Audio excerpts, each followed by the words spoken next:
Pushkin. Marty Stuart has dedicated his life to playing and preserving old country music. During his 40-plus years as a solo artist, Marty has released more than 20 albums and racked up numerous honors, including 5 Grammys and being inducted into the Country Music Hall of Fame. Marty started his career at the age of 12 playing mandolin in a gospel band. By 21, he joined Johnny Cash's touring band and eventually became a solo artist who combined classic rockabilly sounds with bluegrass and cosmic country. His latest album has a sweeping, spacious feel that's meant to conjure up visions of desert horizons and endless stretches of 2-lane highways. For today's episode, Bruce Headlam met up with Marty Stuart at Bridge Studios in Brooklyn. Marty shared stories about first going on the road with the Sullivan Family Gospel Singers and the very first show he ever played backing Johnny Cash. Marty also talks about how a star-studded studio session with Roy Orbison, Carl Perkins, and Jerry Lee Lewis gave him the confidence to pursue a solo career in country music. This is Broken Record, liner notes for the digital age. I'm Justin Richmond. Just a quick note here. You can listen to all of the music mentioned in this episode on our playlist, which you can find a link to in the show notes. For licensing reasons, each time a song is referenced in this episode, you'll hear this sound effect. All right, enjoy the episode. Here's Bruce Headlam with Marty Stuart. So I do want to talk first about your new album. It's your first one in 6 years? Altitude, yeah. So tell me how this one came about. Your albums in the last 15 years have been they're like concept albums. They seem so carefully planned. How did this one come about? Well, this one was ready to go. Me and the band rehearsed it. We were on tour. We were touring with Chris Hillman and Roger McGuinn, celebrating the 50th anniversary of the Sweetheart of the Rodeo record. We were doing shows with Chris Stapleton. We were doing shows with Steve Miller Band. And I was just in the presence of these gargantuan songs, just one great song after another, night after night. And but it was the Byrds shows that really touched my heart. I love Roger and Chris. They're like big brothers. And the sounds of Roger's 12-string Rickenbacker and my guitar that I played belonged to a fellow named Clarence White that played in the Byrds. Chris Hillman singing and his bass playing. So I have no idea that did not follow me back to my writing tablet. But we had this record really hot, rehearsed, and ready to go, and then the pandemic crashed in on us. So the idea became, we were going to Hollywood to Capitol Studios to make the record. They shut down. So we made the decision to soldier through and put on masks and stand 6 feet apart and the drudgery of that in such a space as this. But we got it done. And we sat on the record for over 2 years. So it wasn't quite 6 years, but the pandemic took a bite out of that. But I used my time wisely during that time. I made 2 more records that are ready to go. So I love making records. I still love making records. Now tell me about Sweetheart of the Rodeo for you, because, of course, when that first came out, that wasn't popular in Nashville. They got booed at the Ryman famously. Do you remember listening to that growing up? When did you first encounter that record? I don't think it was popular anywhere. I think even Byrds fans went, I don't think we're buying this journey with them. I bought it in a used record in a record store at a shopping mall in North Nashville in 1973. I remember it was $2.99. I still have the record with the wrapper still on it. And I was playing in Lester Flatt's band at the time at the Grand Ole Opry. And I liked the record because it was the first time that I'd ever heard rock and roll and country and honky-tonk and folk and bluegrass and gospel music collide kind of successfully in the grooves of one record. And so it had an appeal to me because that just something about it worked for me. And right after that, Lester Flatt was kind of a aging Grand Ole Opry star that was loved and highly regarded. He was as one of the master architects of the culture. But if you remember at that particular time, the Nitty Gritty Dirt Band had done a record called Will the Circle Be Unbroken that opened up country music and roots music to an entirely different generation. And maybe people that went to Woodstock all of a sudden were discovering, by way of this hippie band, country music and roots music. And then the movie Deliverance came out, and it had that song Dueling Banjos in it, which lit a fire under a lot of people. But Lester had been doing dual and banjo in his show for 20 years. And we worked a college buyer showcase in Cincinnati. And the bill that night was Lester Flatt, Chicoria, and Kool and the Gang. And I thought, man, they're going to laugh us off the stage. But it didn't work that way. We did dual and banjos, which was hot at the moment. And we encored 9 times in 45 minutes. And the next day, his agent booked either 72 or 79 college campuses and rock festivals. One of the first shows we played was at Michigan State, and the opening act was Graham Parsons and Emmylou Harris. Then Lester played it, and the Eagles were out touring Desperado. Mm-hmm. And I saw Sweetheart of the Rodeo come to life that night. That record that Graham had been a part of, and it had inspired the Eagles, and it inspired me. And I remember going on the bus after the show telling all these old veterans, I just saw the future of my musical life tonight. And I think they looked at me like, yeah, right, and back to the poker game. But that record had a profound influence on me. It did. Mm-hmm. That's a long-winded answer, but that's how I got to the Sweetheart. That's a perfect answer. Record. But you saw Graham Parsons before then you heard the record, or had you had the record by that point? I had the record. I had the record. And he was long gone from the Byrds, and I think he was hanging out with the Stones, and I remember he had black fingernail polish on and talking in some, phony Cockney accent a little bit. But there was something, he was an impressive character, and he filled up the room with his presence, and Emmylou was just this angelic kind of hippie girl presence, and I loved her from the get-go. I named her Queenie that night, and she's still Queenie to me. She's my pal. And you've played with her since. She sang on the Pilgrim. The Pilgrim. Oh, Emmylou's like a sister. She is, and she is one of the most fearless musical compadres we have out there, and I find that when I finally get brave enough, you talk about the conceptual records or whatever, when I finally get brave enough to go down the road of some creative endeavor, when I get there, she's already been there. She's one of those. She has just blazed the trail for everybody else. Mm-hmm. I love her. I think her first song on The Pilgrim is actually called The Pilgrim. Mm-hmm.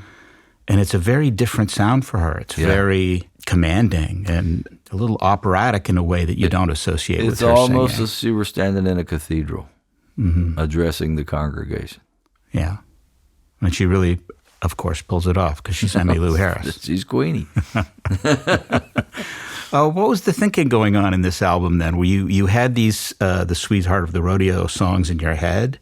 It's not an answer to that record. Was it just inspired, some of the songs? I think that maybe the sonics of it, just the attitude or the sounds, guitar sounds, more than anything else. Lyrically, as you well know, you're a writer. You know, the blank page is the biggest spot on planet Earth when there's nothing on it.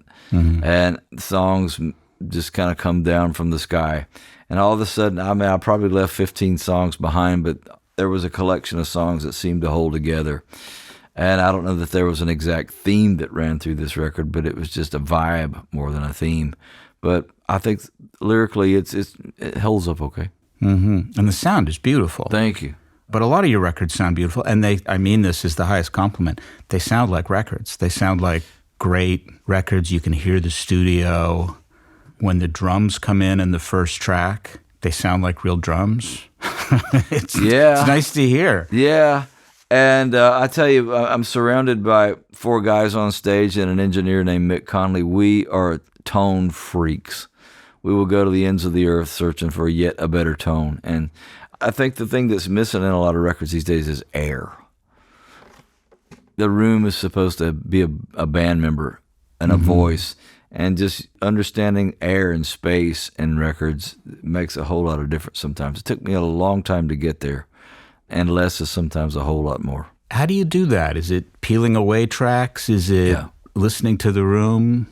I know what you mean by that, but I couldn't tell you how you'd get there. Do you remember the great jazz singer Peggy Lee? Oh, yeah. One of the greatest of all time. I can only imagine going to see Peggy Lee at the right place in Manhattan. Mm-hmm. And I would think that she was cool as ice. And I would think by the second note, you are right. She brings you right to her. Right? Did you ever get to see her? Never saw her. Oh, but I've got the records. Well, me too. And I read one time that she talked about going to the studio. She said, hey, we didn't go to the studio and look for chances. We knew what we were going to do when we got to the studio. And I like to rehearse it up to a point and leave maybe 5% for magic to find its way in and surprises. But Peggy Lee's records were one of those, and we just keep going. Dave Brubeck records, I listened to all that stuff. But the sonics on those records are just so lush, and they're so warm, and they touch your heart. And they just seem to check off all the boxes, and it's a lifelong mission to try to get there. Is it harder to do recording digitally? Not necessarily. There's a whole lot of value in tape and analog. I love that, but it's slower. You better be well rehearsed, and it's hard to edit if you make a mistake, that kind of stuff. But I just think if you have a great band, a great song, good instruments, great engineers, great microphones, and a room that sounds good, if you play it right, what can go wrong? If you capture it right, it's not rocket science. It's just having a great piece of material is the first and foremost thing, though. Oh, it's rocket science, I think. Or magic.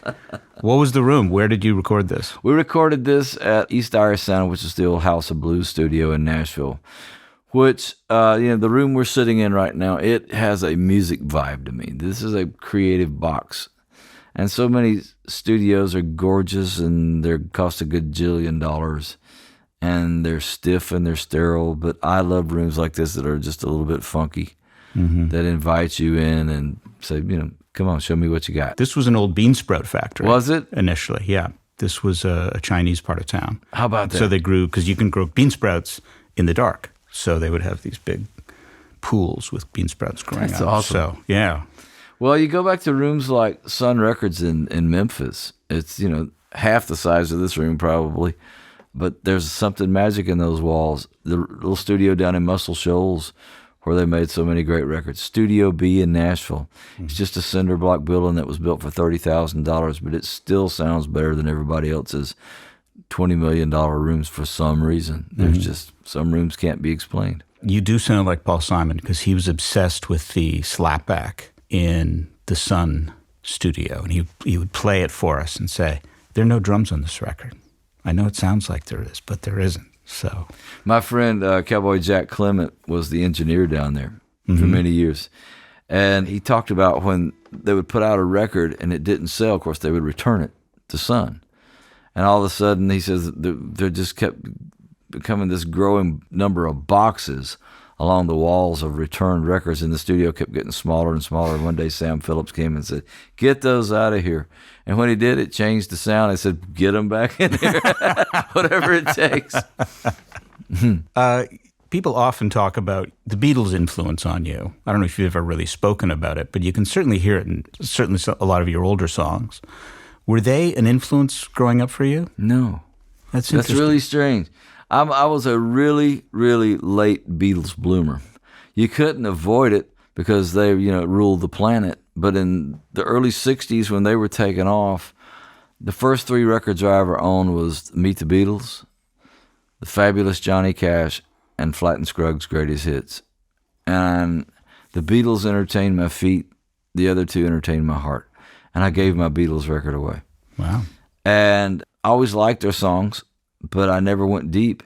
And all 3 of the guys in the superlatives are Beatles aficionados.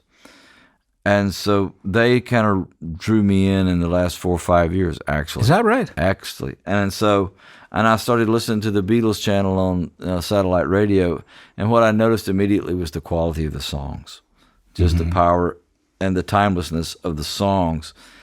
And the other thing I noticed, you mentioned the drum sound on this new record, was the sound of Ringo's drums. And I was astounded to find out that there are people out there that didn't think Ringo was a great drummer. It's like, come on, give me a break. He played the song. He is a brilliant drummer. And we worked really hard on this record. I think the song was Sitting Alone. I said, make it sound like Ringo's drums, and we're there. And I think Harry Stinson accomplished that with the engineer, Nick, yeah. Yeah. Well, Ringo is left-handed playing a right-handed set, so he's always a little late. Like he plays late on the beat because he's got to get his right hand out of the way, which just makes that sound. Certainly when I hear like Don't Leave Her Lonely or Thanks to You, I hear a real kind of Beatles thing. So I'm amazed that If it got on me, it was just, again, because of the volume of their work and the intensity of their work throughout the universe. But again, I truly became a Beatles fan in the past 5 years, and I loved the film Get Back. Was that the name of it? The documentary? I watched the whole thing, and just, again, to see the process of the songs come together so fast and the amount of work they put into them. And I tell you what else drew me into the Beatles. I had a night off. We were on the road in Vegas. I went to see Love, that production out there, and the way they used Beatles songs and Giles Martin's remixing of those songs, and just the way they brought it in. And I left there, again, it was just another layer of wonder going, how did those boys do that? I look at their body of work, Hank Williams' body of work, and those kind of guys, Jimi Hendrix, they weren't here very long. And what they left behind, I don't know how you live up to that kind of work that comes that fast and is that profound. Your music came fast. You were like a prodigy when you were a kid. What started first, the mandolin or the guitar? Guitar. I love the guitar. My hero was Luther Perkins, who played in Johnny Cash's band. Roy Nichols, who played in Merle Haggard's band. Ralph Mooney, who played the steel guitar out there at those times. Those were the guys that I kind of got my eye on as a kid. I loved the Ventures, loved surf music. Don Rich, who played with Buck Owens. Those were Telecaster cowboys, and I liked what they were up to. And then when I was 12 years old, I bought a 78 RPM record at a junk store of Bill Monroe and the Bluegrass Boys Quartet, and I fell in love with the mandolin. And my guitar went under the stereo for 2 or 3 years, and I went to the mandolin. But that part of it seemed to kind of come naturally. But as here comes the songwriting layer, then here comes you have to learn to sing layer, then produce records if you're going to do it. So it's been a lifelong process. Was your family musical? What led you to the guitar? My grandpa Stuart was a scratchy old Mississippi backwoods fiddle player. Oh, okay. And my mom played a little piano at church, and everybody loved music at our house more than they played it. But our home on Saturday nights, when I started playing, people in the community would come by and we would play country music, sing those kind of songs. And after church on Sunday night, sometimes people would come to our house for coffee, and there was a piano, and they would sing gospel songs. So there was always music floating around the house. Mm-hmm. Yeah. And then how did you end up touring with Lester Flatt? I went on the road in the summer of 1972. I was 12 years old, and there was a regional band called the Sullivan Family Gospel Singers, who were bluegrass gospel singers. And they had a television broadcast that came from Jackson, Mississippi. And they were cool-looking people, and they played spirited music. And I just kind of liked the Sullivans' thing. And my buddy Carl Jackson, who was a professional musician in that part of Mississippi, was playing some shows with them. And they played a church about a mile from our house. And I called Carl and said, do you think Mr. Sullivan would let me get up and play a song on the mandolin? He said, well, I'll ask him. And the word came back, yeah, come on. So I played that night, and people applauded and stomped their feet for me, and I got the bug. And as the summer approached, Carl said, I said, what are you doing this summer? I'm going to go out and play shows with the Sullivan family. They were playing camp meeting revivals and bluegrass festivals and George Wallace campaign rallies. And I said, is that right? Yeah. I said, do you think that I could go along? He said, well, I'll ask. And so that was my stepping off place into the world of going on the road. So I was 12 years old, and that summer I toured with the Sullivan Family Gospel Singers throughout the back roads of the South. And we played those places I just talked about. And I discovered applause, the spotlight. You can talk about music 24 hours a day. You can wear your hair and your clothes any way you want to, and be around bohemian people that know nothing other than music. And I fell in love with all that summer, and probably made $21, I don't know. And you were on the bus every night? Well, they were in a car. There were 6 of us in a station wagon with the bass fiddle in there and the records and the costumes. Wow. And I thought it was wonderful. Absolutely wonderful. I would have paid to be in there. And so at the end of that summer, I had to go back home and go to school. And it was like being dropped off by the circus at the edge of town. And it killed me. It killed me because I knew that the band was out there playing. There was applause and girls and needed autographs signed, the big things of life. And About 2 weeks into the 9th grade, I was falling apart. I was a pitiful excuse for a student. I took a country music song roundup, which was a popular publication at the time, stuck it in the middle of my history book, and I was reading it, and my history teacher snuck up behind me, or just kind of eased up behind me, and knocked it out of my hand. She said, if you'd get your mind off that garbage and get your mind onto history, you might make something of yourself. To which the genius replied, I'd rather make history than learn about it. Dismissed. Pretty good. Yeah. Pretty good. Dismissed. So I went home and called my mom, and I called a buddy of mine who worked with Lester Flatt at the Grand Ole Opry, who I'd met on the circuit the previous summer. He said, call me sometimes, maybe you could ride the bus with us. And so I begged. Lester said yes, and I begged for one weekend to go up to Nashville. And I went on the bus with Lester Flatt and his guys to Glasgow, Delaware, to a bluegrass festival for 2 days. And Lester heard me playing in the back of the bus, and he put me on the show. And the crowd liked it, and I could see his wheels turning. Old businessman going, new kid, new energy, you know. And at the end of the weekend, he offered me a job, and next thing I know, I was gone.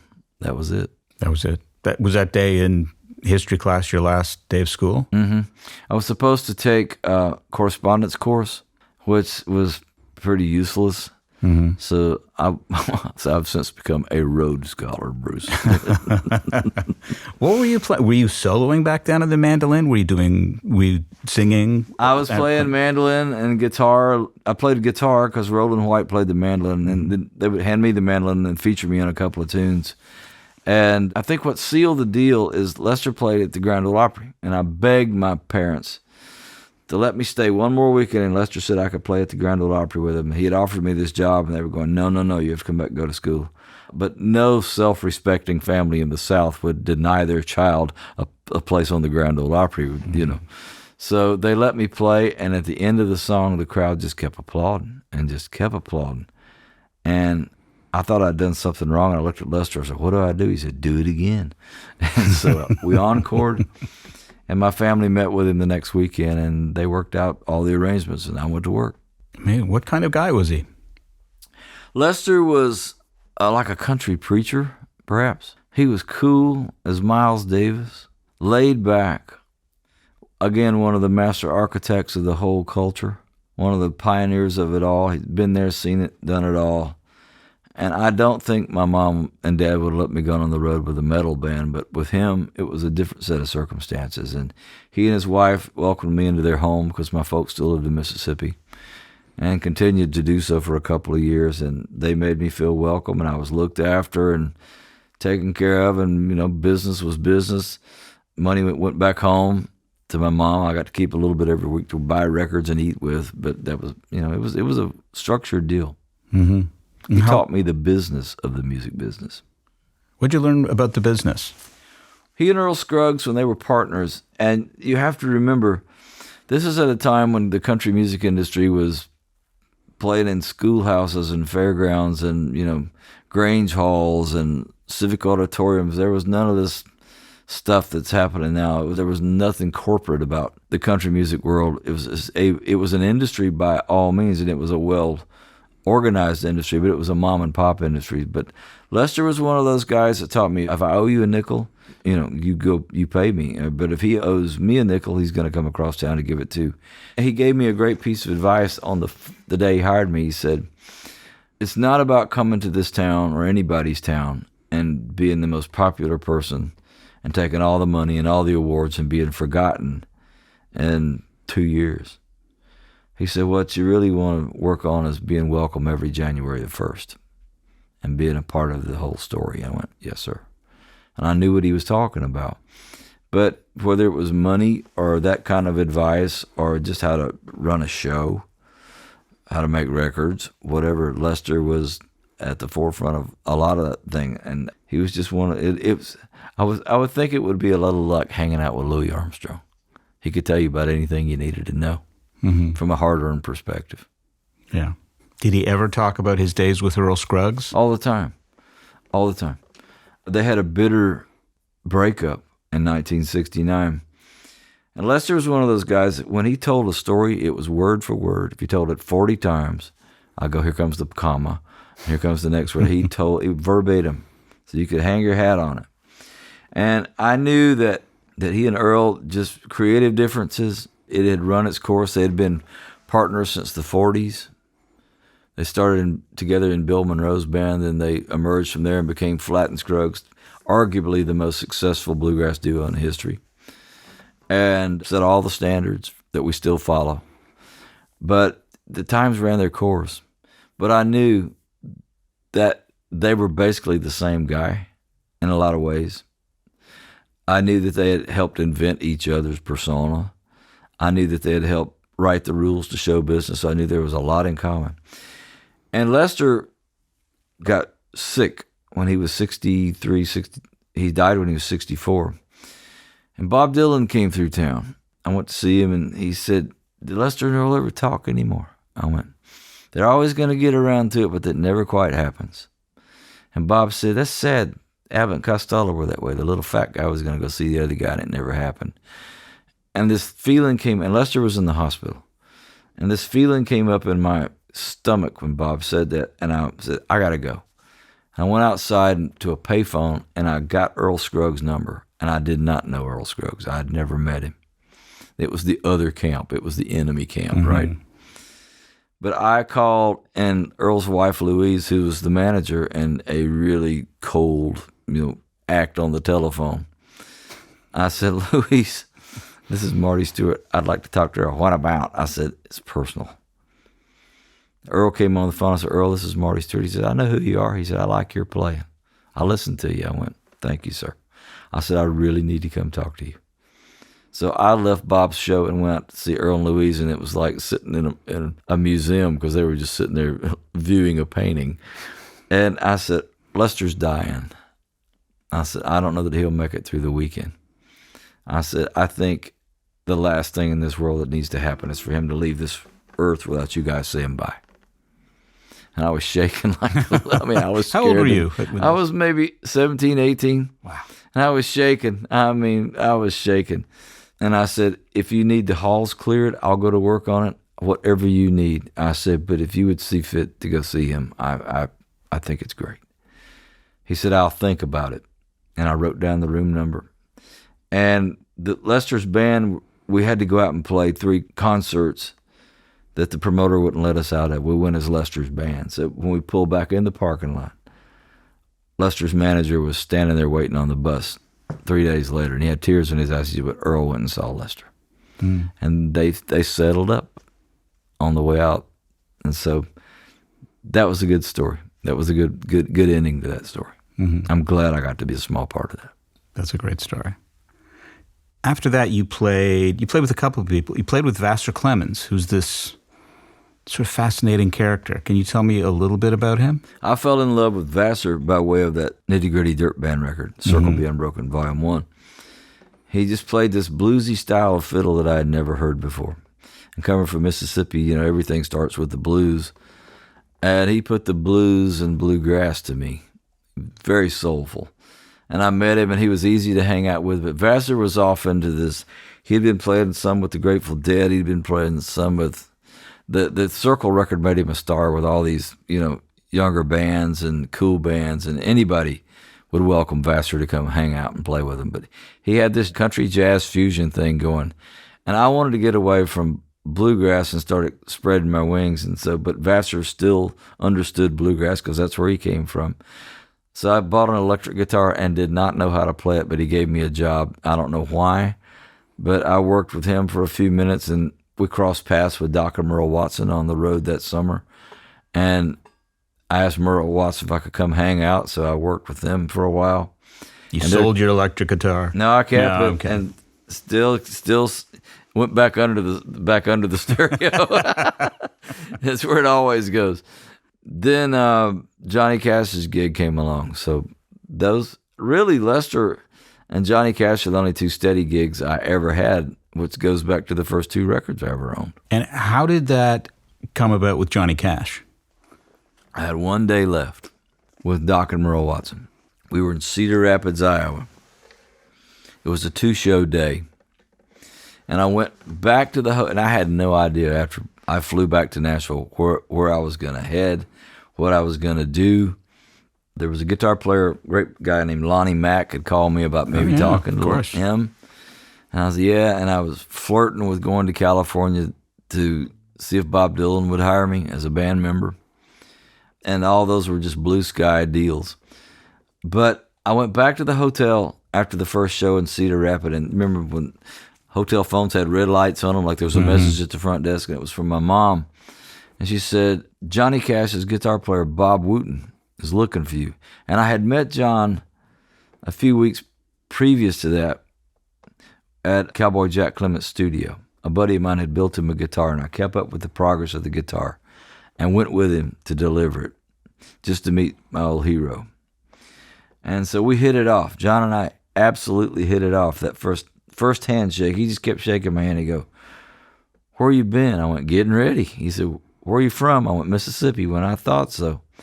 And lightning kind of struck, and it just, we were pals immediately. And back to the Doc and Merle Watson thing. So I called Bob Wooten. He says, John wants to know if you'd be interested in going to work in our band. I went, absolutely.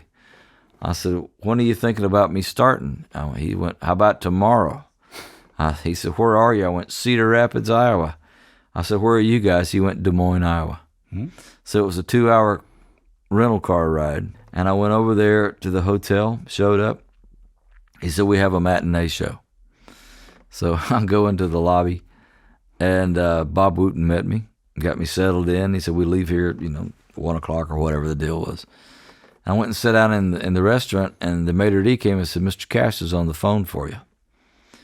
I went, all right. So I got up. He said, hello, son. How are you? I went, fine. Glad to be here. He said, we're glad to have you. He said, do you have anything black to wear? I went, probably. And he said, do you know all my songs? I went, probably. Do you still do them in the same key? And he went, probably. And he says, well, good. He says, I'm probably going to take a nap, and I'll probably see you in a few minutes. Click. And that was it. And the next thing I know, I'm on stage, and he walked out and said, hello, I'm Johnny Cash. And we went. I was in. That was the whole deal. Were you playing the lead parts? No, Bob Wooten was playing the lead, and I took a mandolin, and I had my acoustic guitar and my electric guitar with me. And he asked me if I played the fiddle. I went, oh, yeah. And it was a total lie. But I wasn't You never played the fiddle? Barely. Same tuning as a mandolin. Yeah, but still, as you know, it's another world. Yeah, it's under But your he neck. played this song called Orange Blossom Special, and it's always played in the key of E. But he does it in the key of C because he played the harmonicas on it. But somehow a fiddle appeared, and I mean, when I started playing it, it was awful. It was god-awful. And he looked at me like I could see it thinking, I thought you said you could play a fiddle, but I wasn't going to lose the job because I couldn't play a fiddle. But the best part about it, at the end of that first tour, I get this check in the mail for, the work and a letter. Dear son, thank you, glad you're with us. You add life and vibrancy to the show, blah, blah, blah. But at the end, love JR. And then it says, P.S. to all fiddle squeaker, just yours. Now, I heard a story once that you lost that fiddle. Jerry Lee. To Jerry Lee Lewis. Yeah. How did that happen? We were on tour in Paris, and I decided it was Carl Perkins, John, and Jerry Lee Lewis. The tour was called The Survivors. So we go around Europe and all, playing all these shows, and their fans are coming out. And I called Jerry Lee Uncle Gerald. So I decided somewhere along the way that I was going to see if I could keep up with Uncle Gerald roaring. And I made it about 2 days, and we were in some hotel in France. I remember thinking the world started going round and round, and I started seeing 4 of everything where there was only 1. I thought, I have to surrender. I said, Uncle, I have to go to bed. He says, well, all right. And so he was still going, the room full of people. And I went to my room, and maybe an hour later or something, there was this knock on the door, and he comes to the door, and he has no shirt on, and he is covered in chocolate cake. He says, can I borrow your fiddle? Okay. Sure. So I called, the guy that looked over the gear, and I said, would you deliver my fiddle to Jerry Lee's room? And I have not seen it since. You never asked him? No, I knew better than to ask Heath. But I tell you what I did. I did see, recently I was going through Jerry Lee Lewis pictures on Google, and I saw a picture of him playing my fiddle. And that's the last time I saw it. I have no idea beyond that. So What happened? What kind of guy was he? Well, to me, he was Uncle Gerald, and he was one of the greatest stylists and musicians and singers and interpreters of all time. But it would have been a big ride to, have to manage all the ducks in his wheelhouse every day. I think he would have been, as Levon says, an adult-sized portion of putting up with things. He was just, I don't think he knew what was going to happen when he woke up in the morning. He just got up and he went about being Jerry Lee, and things crossed his path. But there are people that I know that were with him for many, many, many, many years, and they loved him, respected him. And, I think the Jerry Lee persona was one thing, but when you get into the realm of family was what he was to me, it was a different guy. What kind of guy was he in that context? He was spiritual, very spiritual, very soulful, humble, believe it or not. Mm-hmm. He was a mild person at heart. He truly was when it got into his family. He had a big heart. We have to take a quick break, and then we'll be back with more from Bruce Headlam and Marty Stuart. We're back with more from Marty Stuart. I watched an interview with your great guitar player, Kenny Vaughan, and he talked about starting on the electric, how that's different than people who start with acoustic and then cross over. What was it like for you to learn the electric guitar? Well, it's an ongoing process. It's a completely different feel, a completely different language. The notes are the same, but how you touch it and approach it. And I think there's so many gifted guitar players out there. I mean, I love the guitar because you can truly express when you figure out who you are and what you want to say with it. It's a great way to, has its own language. The electric does. The electric, it does. I mean, I listen to people like Pop Staples, who's one of my favorite guitar players. Pops was so basic, but he used that tremolo on his guitar, and it was like Moses spoke when you heard the Staples singers come on the air. It was just, again, back to less is more. Pops was a very minimal guitar player, but his guitar playing was so vast and profound. Then you hear a guy like, I saw a clip the other day of Eddie Van Halen doing sound check out here on the street in Manhattan somewhere before they played, and people hanging out the windows because it was so loud and thrilling, all those notes flying by. It must have been like 40 fighter jets flying by at the same time or something. And Kenny's another one of those. He started as an electric player, and I've watched him grow as an acoustic player. And I know that he would say the same thing about my electric playing but we work at it. We work at it all the time. You practice every day? No, I doodle. Kenny practices, I doodle. Right. Yeah. Well, you doodle pretty well because your guitar some player. Some layers are better than others. You've got Pop Staples' guitar. I do. And it's in town. Tomorrow night I'm doing a song with Wynton Marsalis with Jazz at Lincoln Center on a show that he's doing. And he asked me to do Will the Circle Be Unbroken? That old Warhorse anthem. But beyond the Carter family's original recording, the Staple Singers version is my favorite song, is my favorite version. And I brought Pop's guitar with me. It's in this very room. It's here with us today. What kind of guitar? It's a Fender Rosewood Telecaster. And it's the one, if you looked at the movie The Last Waltz, the band did the song The Wait with the Staple Singers. That's the one. And he's got such people say, well, he only knew the E chord. He didn't need to know anything else. He made it sound... When he went, that's Pops. And is it all gospel sort of playing, or is it... Well, it sounds like rock and roll to me. But it's he called it gospel guitar, but it's just soulful. It's soul guitar. It's got such a beautiful sound. Is he just using a tremolo? What's he doing? I called him one time to come to Nashville, and he said, and he agreed to do it. He said, I'm going to need two things. I said, what do you need, Pops? He says, I need me a Fender amplifier with some shake on it and a stretch out car. I went, no problem. And I called Mavis. I said, Mavis, help me. What is a Fender 65 amp with some shake on it? She said, oh, Marty, that's tremolo. I went, okay. And I said, and what is a stretch out car? She said, oh, that's one of them limousines. Pops like limousines. I went, got it. No problem. You didn't know a Fender amp? I didn't understand what shake meant. Oh, I thought okay. I did, but I didn't Yeah. want to take any chances. So I found that was Pop's word for tremolo. And it was a 65. 65 with some shake on it.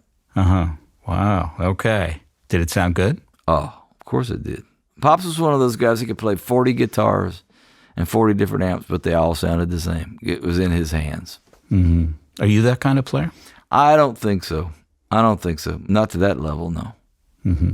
You also got Carl Perkins guitar, is that right? Yeah. Tell me the story about that. At the end of the Johnny Cash band member days, there was a happening in Memphis called the Class of 55 Sessions.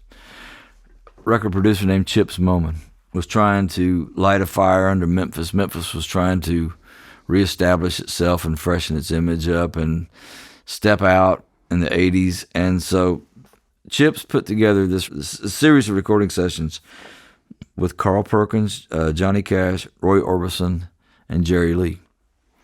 And of course, I was right in the middle of that because I was in John's band and I wanted to see that. I was in it. So I played on those sessions. And the word was out that I was looking for, a pathway forward and to try to be a recording artist and to try to be a country and western singing sensation. First person that heard about it was Sam Phillips, and he came to me and said, is that what you have on your mind? I went, yes, Unc. And he says, does Johnny know about this? I went, absolutely. He supports it. He says, okay. He gave me his blessing. And then Carl heard about it. And he says, is this what you're going to do? I went, yeah. So at the end of the sessions, he walked up and handed me his Fender Stratocaster that he had been playing and autographed it on the back. He said, to me, it was like being knighted or something. It was a rite of passage. It was like all those guys surrounded me and gave me their support, and that tipped me off. Wow. What was it like being in those sessions? Well, it was the one question that kept being asked was, wouldn't it be great if Elvis was here? I mean, journalists descended from all over on those sessions. I mean, I wish you could. The best part of the sessions in reality, Bruce, was the press conference. They held the press conference at the Peabody Hotel. And to see those four guys, along with Cowboy Jack Clement and Sam Phillips, walk in to the Peabody Hotel and take a seat behind the conference table for a press conference, it was a mighty thing to see those guys that left town as young princes come back as these kings. I mean, it was an electric thing. But the question that kept coming up that week was, wouldn't it be great if Elvis could be here? And of course, Roy Orbison had a very eloquent answer, and, well, in spirit, he still is. And John had a wonderful answer, and Carl would get a tear in his eye and tell his story, leave it to Jerry Lee. And Jerry Lee said, well, he would be if he hadn't overshot the runway. But there was a renegade spirit about that week that never quite made it into the grooves of that record. It didn't have the sass that the Sun records that you and I probably grew up listening to had, but still, Dick Clark and his team came in from California to document all that stuff. But still, just to be a fly on the wall and turn the volume down just to watch it was worth its weight in gold. Yeah. Where was Johnny Cash in his career at that point? We know his kind of, Rick Rubin, who's a partner in the podcast, had his moment with Johnny Cash, which is a bit later. Because of that, people have reinterpreted his later career as, well, he was struggling or his record label was going to drop him. How was he as a performer then? What was he like? He was a master performer. That never wavered. He was a master showman.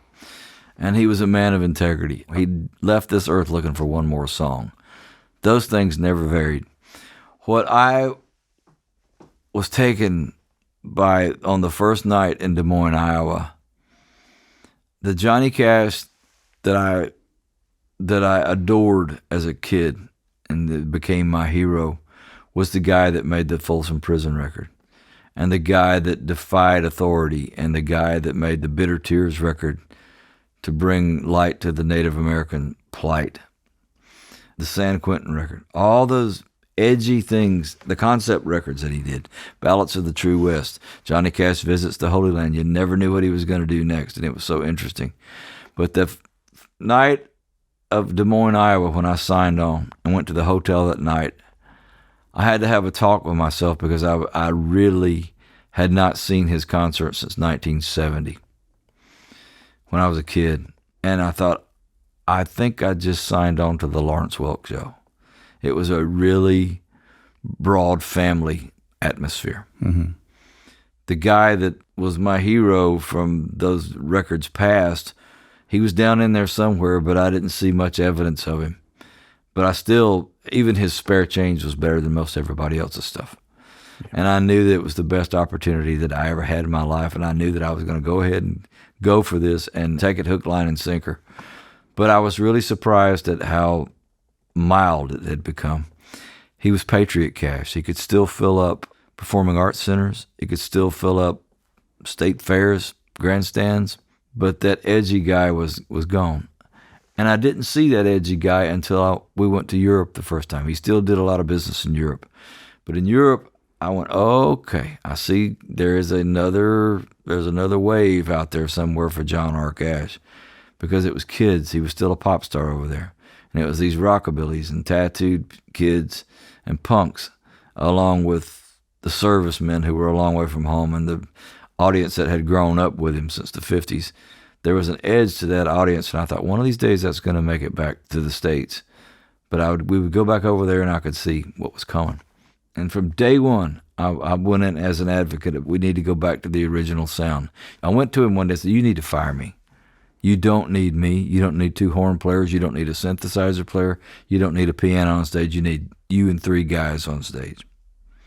He said, well, a lot of people depend on me. I said, well, there's your problem. I said, get it back to the music.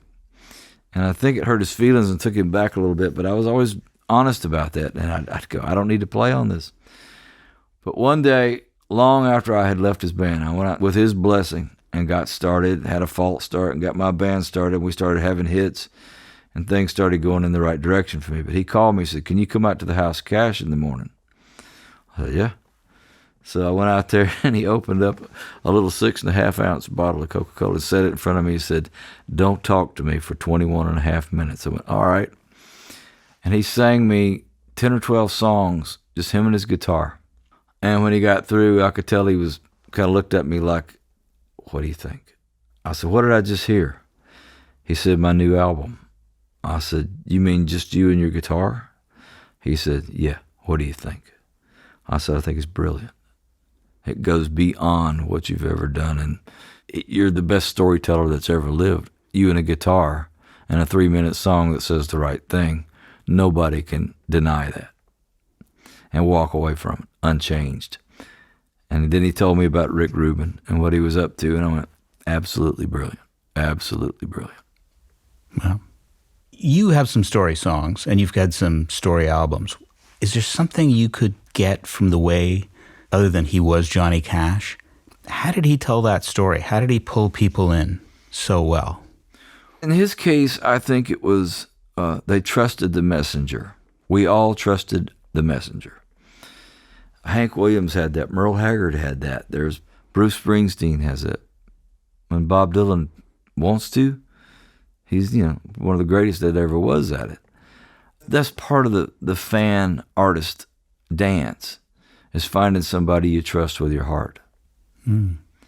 And at the end of the whole episodic thing that we worked on with Ken Burns for the country music series for PBS, Ken and I agreed that beyond everything else we talked about, it's the stories. It's the stories that matter the most. And John just happened to have that gift. His voice was like, thunder coming from the middle of the earth. And his 3-chord treatment of most of those songs was like anybody could look at him and relate to what he was saying. Even if you didn't like his singing or appreciate what he was up to, he was one of those, he had a presence about him that you had to at least consider it. Mm-hmm. And if you did, it usually made a difference in your heart. Wow. When you said he was in Europe and the audiences were different and they were responsive in a different way. Did it change his performance at all? Yeah. He went back and did older songs that I longed to hear him sing as a Johnny Cash fan. Like, oh, look at here. He's doing The Legend of John Henry's Hammer. He's doing I Was There When It Happened, so I guess, I don't know, he's doing Greystone Chapel. He's doing Delia. He's doing, Sing It Pretty Sue. He's doing all those kind of songs that he would never do in the States for some reason. And he'd get around to all those old Sun records and like, yeah, come on. Mm-hmm. Amazing. When did you know you wanted to go out and be a solo artist? One of my best friends in the world was Fluke Holland. Fluke was drummer in the Johnny Cash band. Fluke's great distinction was that he started out playing with Carl Perkins. He didn't own a set of drums. He borrowed a set of drums, and they used him to drive to Memphis to Carl Perkins' best because he had a car. By the way, that's the secret to all drummers. Absolutely. They have the car. But check this out. So Fluke's first recording session and the first song he ever played on in his life was Blue Suede Shoes by Carl Perkins. And, the Tennessee Three, Luther Perkins, Marshall Grant, and Fluke Holland, they were my Stones. They were my Beatles. And Fluke, when I joined Cash's band, it took me 2 seconds to go, Fluke, you're my best friend, and I want to know everything there is to know about you and hang out with you. You're cool. But Fluke was one of those that had been in that show for 20-something years at that time. He joined in 1961, so this would have been 1980, whatever that is. And we'd sit in the coffee shop and talk about, music and careers and things. And Fluke would always say, if you want to be me, you can stay here for the rest of your life, and one day you won't have a job. But at some point, you need to go out there and see what it's all about. And I knew he was right. And he encouraged me. And the Johnny Cash show was a spawning ground and a launching pad for other stars, people that went on to become stars. And I knew that it wasn't a foreign concept. And so John was behind it. He knew that look in my eye. And there came a point where it was the hardest thing in the world to go, I got to go try this. But I did it with his blessing. The way it kind of worked out is that show hadn't had a hit in a lot of years. And I took a song called The Highwayman to sessions that John and Willie were going to do a record, and it wasn't quite clicking. And we had just come from Switzerland where John, Willie, Waylon, and Christofferson had done a show together. And they wound up in the hotel room after the filming, passing the guitar around, and it was magic. So we got back to the States. Johnny Willie was going to make a record, and it wasn't really magic. And I went to my cousin who worked at Glenn Campbell's publishing company, and I was aware of a song called The Highwayman that Jimmy Webb had written, but I did not know the song. I just liked the title. And he played it for me. On a break from the sessions, I went, 4 verses, no harmony required. This could work. I took it back to the studio, and I played it for John and Chip Moman. And John said, play it again. I said, no harmony needed. And John, on the second page, says, I want that verse about Starship. All right. Of course, it's the fourth verse. That's when Marlon Brando comes up out of the river, right? Right. Master showman. Yeah. And next thing I know, there's a hit in the house.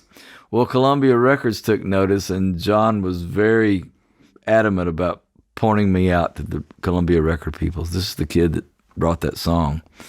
And I just happened to have a tape to start putting on people's desks at that time. So, when those were your Columbia records, your big record started with MCA. Mm-hmm.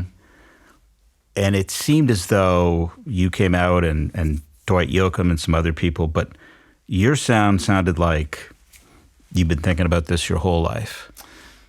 Was that the sound you were looking for? Is that what you were trying to find, or were you still looking around trying to find? I was kind of feeling my way through the dark a little bit at the very first of the MCA sessions. There had been a misfire at Columbia. I did a record, and the second record I put out, I turned it in and I said, "This is too country." I went, "What?" And it threw me for a curve. And when you're young and trying to find your way, a lick like that can shake your confidence, and it shook my vision for a second. But the MCA stuff, Hillbilly Rock, was a song that I didn't think was a hit, but it went on to be a hit, and it gave me a reason to get a bus and a band and some cowboy clothes. I used that first year to just keep exploring. And there was a song that Paul Killarney and I wrote called Tempted. Mm-hmm. And I felt like Tempted, we finally found something that was a sonic identity and something that I was proud of and could build on. And that was, to me, the downbeat of the journey was Tempted, the second record. That's really where you felt. Mm-hmm. It's got a Buddy Holly vibe. Well, let me tell you this. They didn't think it was a hit, they being the promotion department at MCA. And we played a concert in Lubbock, Texas. And I had the song in my pocket. And the speakers will tell you yay or nay a lot of times, right? Mm-hmm. So I went to a radio station in Lubbock and did a pre-show interview.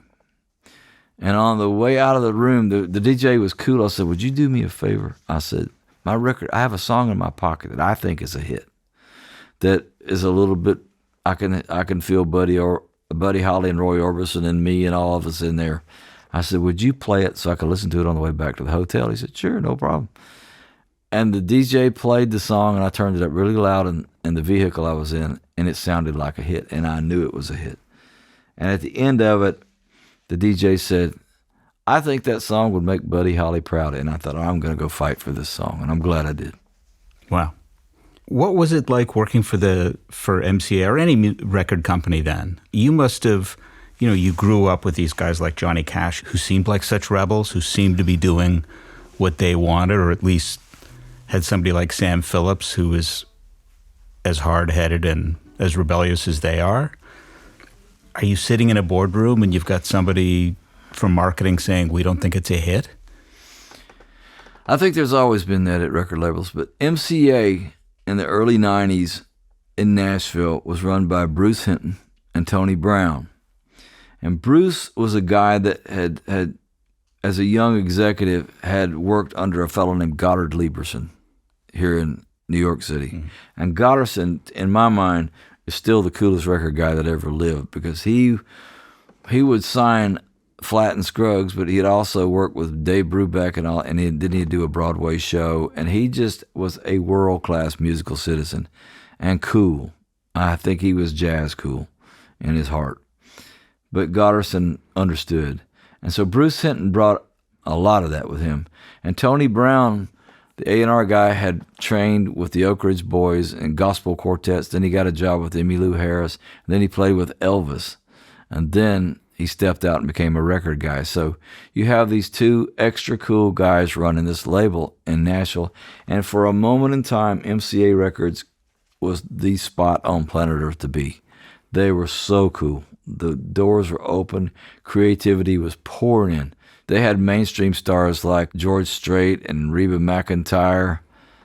Up and coming side, they had Lyle Lovett and Vince Gill and me and Patty Loveless and Steve Earle, those kind of acts. And it was just a perfect, cool scenario.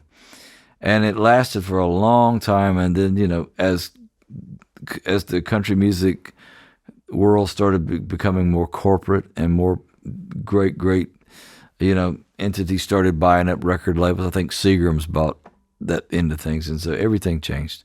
But for a moment in time, we had it right.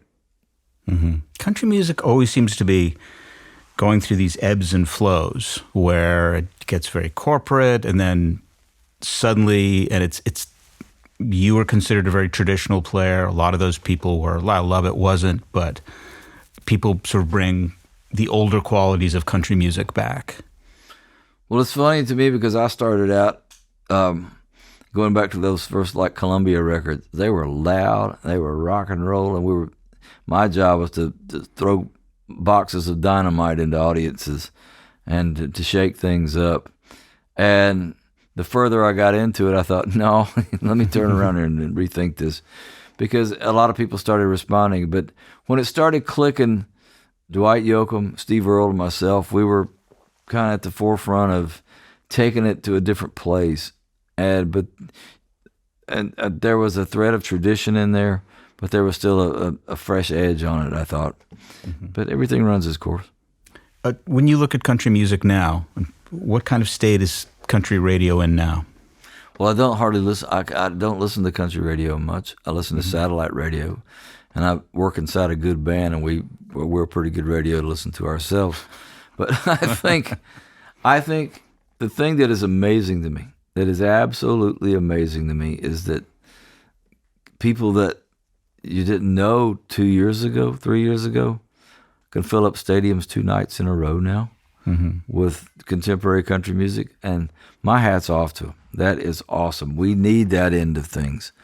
That's big business by anybody's standards. But the heart and soul factor is what, starting about 1999 with the Pilgrim, I went, you know what? I've got $150 in 2 different banks. I'm married to the girl I love. I got a Cadillac that's old with some gas money in my pocket, the world's best Telecaster, some cowboy clothes, and a cool set of cowboy boots. How about I live like I believe now? And so I have friends in every denomination of country music, but the foundational qualities of country music, the timeless place, that's where I finally put my flag in the dirt. Until further notice, you can find me here. Mm-hmm. Was that a hard decision? No. The other stuff had run its course. I remember we played Foxwoods, big old crowd, at the end of the 90s. We couldn't have been riding any higher commercially. And I whirled around to do a guitar solo, and I looked at the music I was playing. I heard it, and I saw the effect it was having, and I thought, I'm so sick of this. This became a gag that worked. The worst kind. Oh, the worst kind. And I thought, I need to find my way back to who I am, to my heart, soul. And that led me to a record called The Pilgrim, which ultimately cost me my record deal. Mm-hmm. But it also put me on the path that I've been on ever since, which is the richest years of my life. I want to go through all those things you had one by one, but I'm going to start with the guitar. Is this the famous Clarence White B-bender? Yeah. So tell me about that guitar. I read in something this morning that 40 years ago today, Johnny Cash hosted Saturday Night Live, and Elton John was the musical guest, and John dressed up in some flamboyant outfit and introduced Elton John. They switched costumes. Yeah. That was 40 years ago today. Well, what that means to me is 40 years ago today was the first time that I played Clarence White's guitar publicly. It was on Saturday Night Live on that show. I looked like a jumping bean back there. But I bought that guitar from his wife, Susie, and I couldn't believe I had it in my hands. I still can't believe I have it in my hands. But that's the guitar. Is that the guitar you play every night? Mm-hmm. And so, as I understand it right, the guitar has a mechanism that bends the B string, is that right? Clarence and Gene Parsons, the drummer, they were in the Byrds together. Clarence was an adventurous thinker musically, and so was Gene. And Clarence was trying to play all these steel guitar licks, And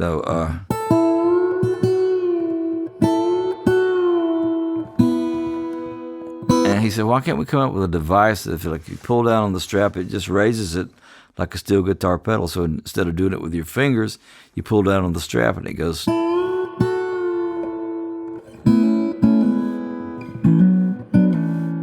That. Now, does it allow you to do, if you don't have to bend it then, can you do other things? Can you make other sounds with it? Yeah. It just allows you more flexibility then? You can do the bends and you can do other things around it. It becomes a whole different vocabulary. Yeah, if you listen to songs like Bad Day at Whiskey on Dr. Bird's and Mr. Hyde record, they were experimenting with, psychedelia. Mm-hmm. And Clarence had a fuzz pedal. And all these things he was doing, I promise you, if Jimi Hendrix heard it, he would go, wow, I can't do that. But it was the pedal on that guitar that allowed him to do that. Mm-hmm. So we'd pull it, it was attached to the strap. He'd just pull the guitar down, and it would be a full tone. Yeah. Amazing. Because most people, when they want the steel sound, they do what you do. They just bend. Yeah. How long did it take you to learn how to play that? Oh, I'm still learning. When I think I'm really getting something going on that guitar, somebody will present me with a live show from the Byrds or something Clarence played, I went back to the woodshed. It would be as if you gave a classical pianist, you said, the piano's the same, except we just reversed all the keys in one octave. Yeah. But other than that, it's the same. It would just mess with you, I would think. It's a different thing. Yeah. Now, does Kenny ever play it? Kenny actually got it's called a bender, a B-bender. Right. Kenny actually got a B-bender put on his guitar, and he's getting pretty good at it. Yeah? Yeah. But you got the original. You've got the prototype, wasn't it? It was That's the first one? Yeah. Well, you've got some guitars. Oh, it's an amazing guitar. We have to pause quickly for a break, and then we'll be back with more from Marty Stuart and Bruce Headlam.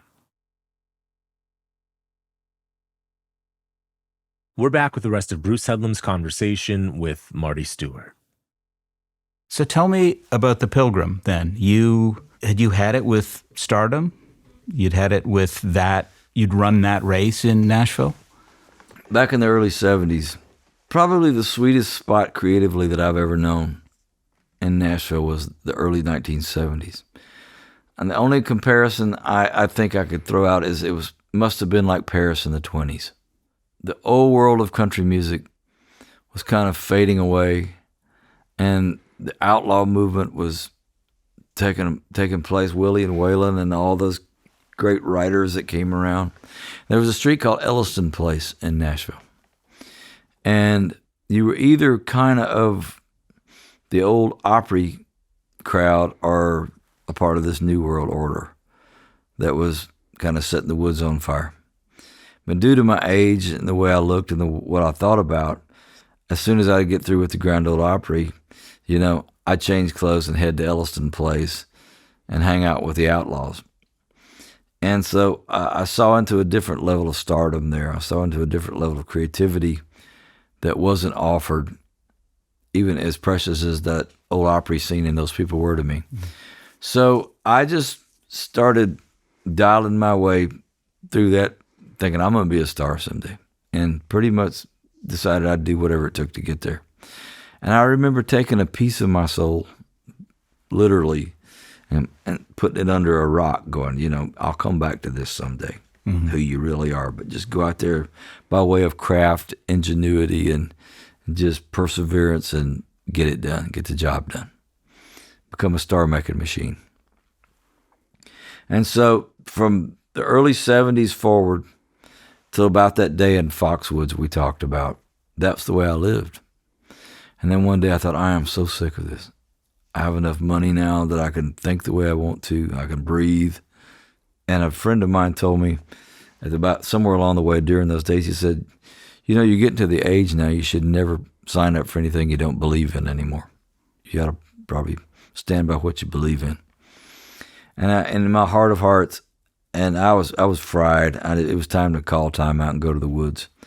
But I remember in my heart going back to that rock that I put myself under and went, let me reconnect with that guy.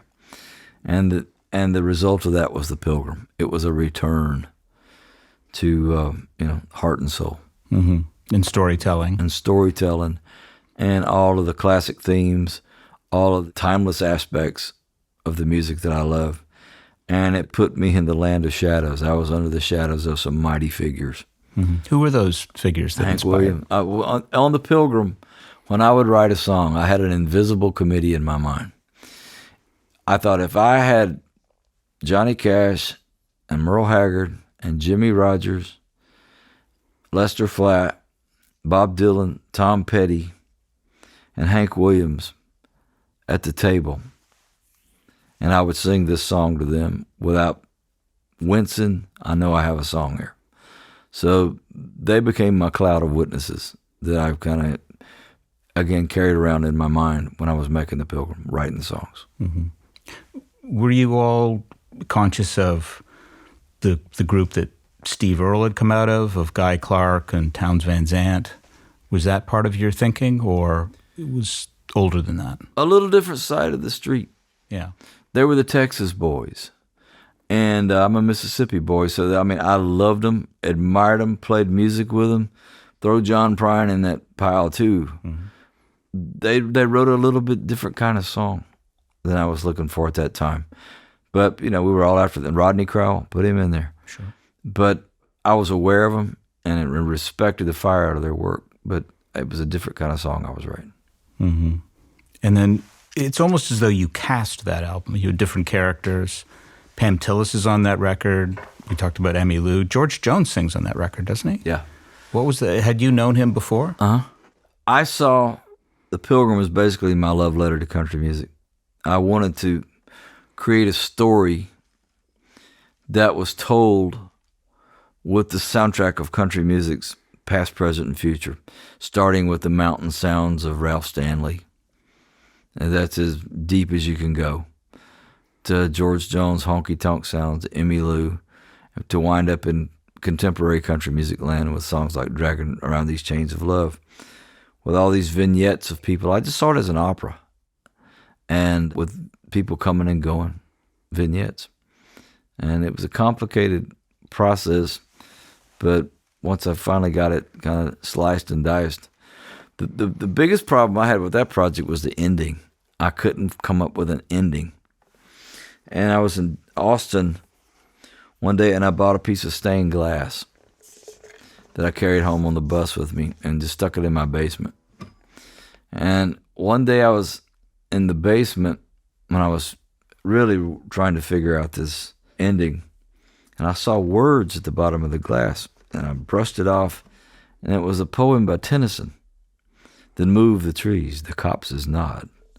Wings flutter, voices hover near. O just and faithful night of God, ride on, the prize is near. So pass I hostile hall and grange, by bridge, by ford, by park, by pale. All armed I ride, whate'er betide, until I find the Holy Grail. And I thought, how about at the end of that you say, said the lonesome pilgrim far from home. And I thought, I need to call 822-5615 and see if John R. Cash will answer me, because he needs to be the voice to end this record. And that's how I found the ending to the Pilgrim, on the bottom of a stained glass. Wow. Tennyson, cowboy poet. Mm-hmm. It wasn't your next big project, but another big project which I loved is Ghost Train. And tell me how that came about. When the Superlatives and I formed, we set ourselves some standards. First and foremost, I shut the rehearsal down 15 minutes, honestly, into the first rehearsal, and I knew that this was a band unlike anything I started my first band when I was 9, but I knew this band was unlike anything else I had ever done.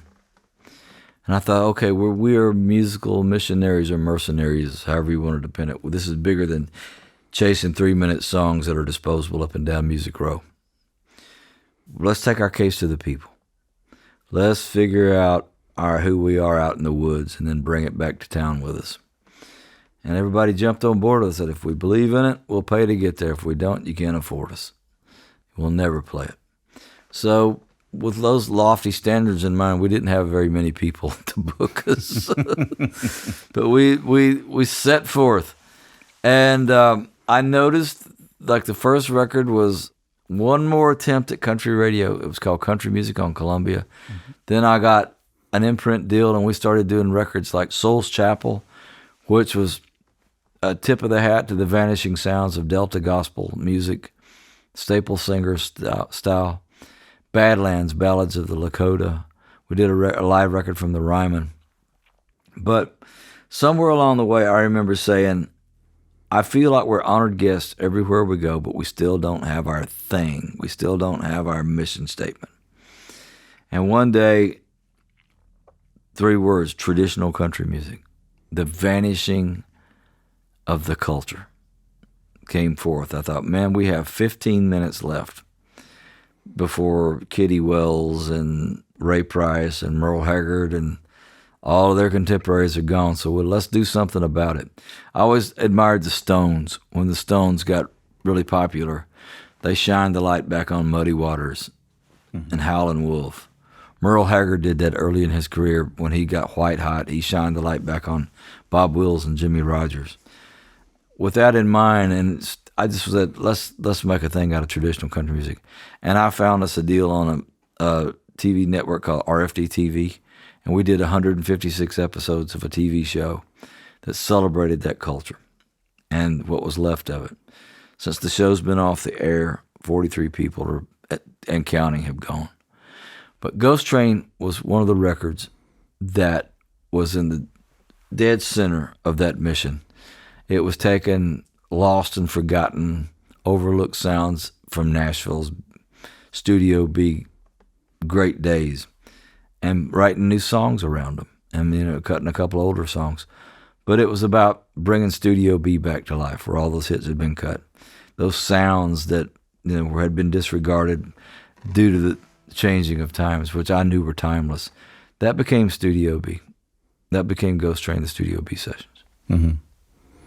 And you got to sing with your wife? Connie. Yeah. Connie has made 55 records. And her first hit came in 1964, RCA record. It's a song called Once a Day. Mm-hmm. Huge hit. Got her started. But we were standing in the middle of Studio B making this record. And again, it's such a music box. And I thought, I would love to hear Connie's voice in this studio one more time. And I wrote a song with her, and we did it as a duet and included it on that record. And then later, we did a whole record on her in that studio, a couple of years later, that went on to do great things for her. But it was about putting the real country music royalty back in that studio, mm-hmm. and it worked. Had she performed in that studio before? Has she ever recorded there? Oh, that's where the first, probably 20 records of her career were done. Right? She loved that room. That was her home studio, but she hadn't been there in a lot of years because the studio had closed, and it now operates as a classroom. Mm-hmm. But after hours, we went in. After the tours were done and after students were taught, we made it back into a studio. And so, yeah, she loved going back there. Mm-hmm. And you one of your songs you co-wrote with Johnny Cash is on that record, right? Is Hangman? Is it Hangman? Yeah. That's the last song he ever was a part of. Is that right? Yeah. I had been to Folsom. We played Folsom, California, the city. And I asked if I could go out to the prison and see where they made the record. And the governor of California got me a pass. And they took me out there, and I wanted to see the cafeteria. I knew that's where the record was made. Mm-hmm. And behind the back wall of the cafeteria, they showed me, it served as the common band hall for all the bands that play at Folsom Prison. And the day I was there, it just happened to be the Folsom Country Band. And they let me sit in with them, and we played Mama Tried and Folsom Prison Oh, Blues. Is that right? Yeah. But right after that was the hanging gallows, where they executed people. And that really got me. All the way back to Nashville, I was thinking about that room. And I thought, okay, what if you were the hangman? What do? You go home and tell your wife you did a great job today? That must be an awful job. And I started this song, and it says, and that's all I had. And so John, we were next door neighbors. And I went by to see him before I went on the road, and I was telling him about my experience, and I just quoted those words. I said, that's as far as I can get. And from his wheelchair, he spoke up. He said, who killed who? I asked myself time and time again, God have mercy on the soul of a hangman. I went, well, that took care of that. And then we wrote, is somebody recording this? A second verse in about 5 minutes. I always loved, he could name people really good. But we sit there and wrote that song. And he looked so beautiful that day. He was in his wheelchair, but he had on this black shirt, and the afternoon light was kissing the back of his shirt. He looked like an old president. I had my camera. I said, JR, let me take a picture. And I knew he didn't want me to. He said, all right. So first 2 frames, he was just kind of slumped. I said, where's Johnny Cash? And he sat up straight, and he looked like an old president. Mm. And I took the picture. On the way out of the room, I sang him a song, or I played him a song that I just recorded of his called The Walls of a Prison. And I sat at his feet, held his ankles. He says, I've never heard you sing that way before. I said, I never felt that way before. He said, excellent, my son. So I stood up and I said, I have to go to Washington. I said, play an East Coast show or 2. I said, anything you want? He said, no. And he looked around the room. He says, is there anything in this room you want? I said, just your love. He said, you got it. And I said, I'll see you when I get home. I said, you got plenty of rope? He said, I got plenty of rope. I said, how's your spirit? He said, good. And 4 days later, he was gone. Wow. But we signed off on good terms. Yeah, that's very good. I'd love to talk about Way Out West and all your other records, but let's talk a little more about Altitude. I haven't even asked you how you write. Are you the kind of guy, do you always have a guitar nearby? Are you writing every day? Are you... I go months and don't write sometimes. I've also been guilty of getting out of the shower and taking a can of shaving cream and squirting it all over the mirror and writing with my finger because I knew that was a good line. I never know, you write, so you never know when it's going to strike. Mm-hmm. Coming out of the whole traditional country music mission and doing all that I thought that I looked and went mission accomplished, I knew we needed to turn the wheel, so I called my buddy Mike Campbell after writing a record called Way Out West. I went, I want to make a cosmic country music record. It's time to go to the desert and let it fly. And so we did, and Way Out West record did a lot of cool things for our band. I felt the needle turn, the wheel turn. And when it was time to start making music for a new record beyond Way Out West, these songs just kept coming that felt like they were kindred to an extension of Way Out West, and again, just inspired by all those things we'd been doing on the road. And just song after song started coming. And I write my best. I tend to love to write most on the road. I love writing on the bus, going down the road, looking out at America to the left and the right. I said earlier, a great sounding record. It starts with your Lost Bird Space Train instrumentals. There's 2 or 3 of them on the record. They sound great. And that goes back to scoring films. And Pilgrim taught me a lot about that too, about pacing. Mm-hmm. Sometimes when there's 2 slow songs back to back and they don't quite flow, an instrumental helps. And me and my band, we all grew up listening to instrumentals. And there used to be a lot of instrumental records made in Nashville. So we can pick, so we write instrumentals. So it's nice to me in the journey, in the listening experience, if an instrumental can carry you forward. So That's what that's about. Sitting Alone, you may not have grown up with the Beatles. That sounds like a George Harrison song to me. That's got a great guitar piece. And Space has did you actually use a sitar on Space? Yeah. Well, there's an electric sitar. Yeah. But you use an East Indian... country and Eastern music. What do you think? I liked it. Well, because you use the East Indian scale too, so it's got that flat sixth. Some of the shows we were doing with Steve Miller. Steve has a beautiful song that he does called Wild Mountain Honey that features a sitar. I have to tell you, I went, I think I have one of those in my warehouse somewhere, and I found it. Probably hadn't seen it 2 times in 20 years, and I pulled it out and started goofing around, and the next thing I know, here comes Space. Do you often switch instruments to try and get a new way of writing? Do you ever write on the mandolin, for example? Yeah. And they all, I'm looking at 2 guitars in this room right now. Both guitars have personalities, and I think if you're trying to write a song, they would encourage you into a certain kind of lyric or melody. So there's stuff down in here. Mm-hmm. The last song I do want to ask you about is The Angels Come Home, which it's an album full of feedback and great sonic effects, and suddenly you're playing the acoustic with a little bit of accompaniment at the end. Can you tell me about that song? I was at an awards show, and you know how those shows tend to go. Everybody tries to outdo everybody.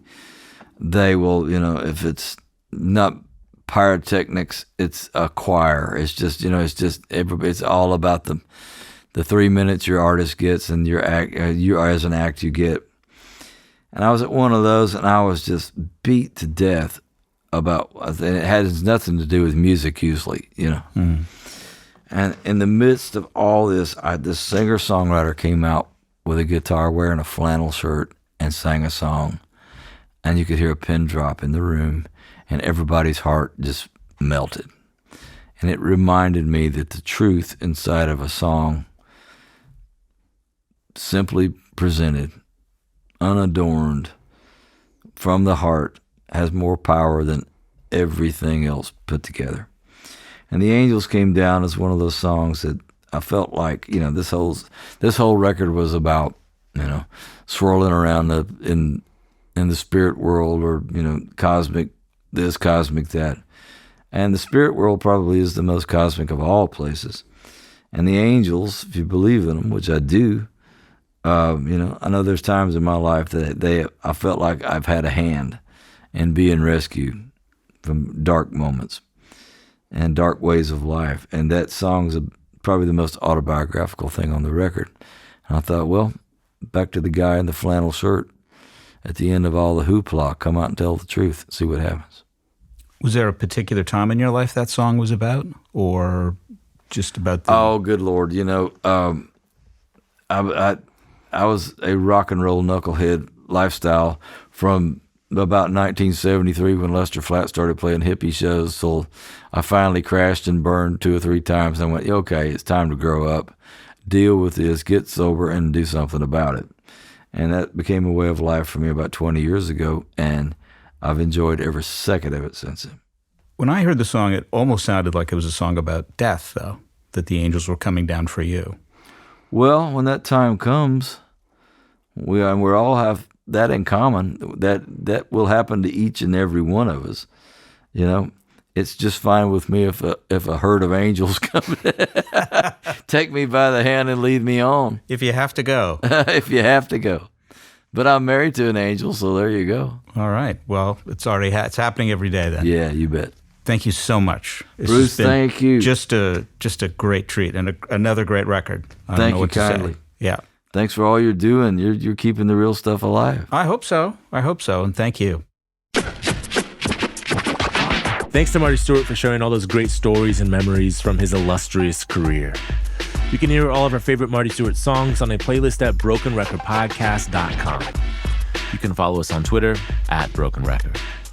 Broken Record is produced with help from Leah Rose and Eric Sandler. Our show is engineered by Echo Mountain. Broken Record is a production of Pushkin Industries. If you love this show and others from Pushkin, consider subscribing to Pushkin Plus. Pushkin Plus is a podcast subscription that offers bonus content and ad-free listening for $4.99 a month. Look for Pushkin Plus on Apple Podcast subscriptions. And if you like this show, please remember to share, rate, and review us on your podcast app. Our theme music's by Kenny Beats. I'm Justin Richmond.